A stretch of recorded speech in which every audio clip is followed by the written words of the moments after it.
இயேசுவின் அன்பு இதயங்களுக்கு காலை வணக்கம். இந்த நாள் உங்களுக்கு ஆசீர்வாதமாக அமைய வாழ்த்துக்கள்.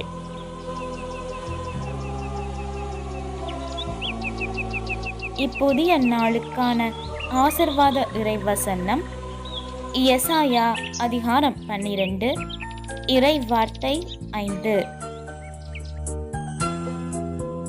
ஆண்டவருக்கு புகழ்பா அமைத்து பாடுங்கள், ஏனெனில் அவர் மாட்சியுறும் செயல்களை புரிந்துள்ளார். அனைத்துலகும் இதை அறிந்து கொள்வதாக.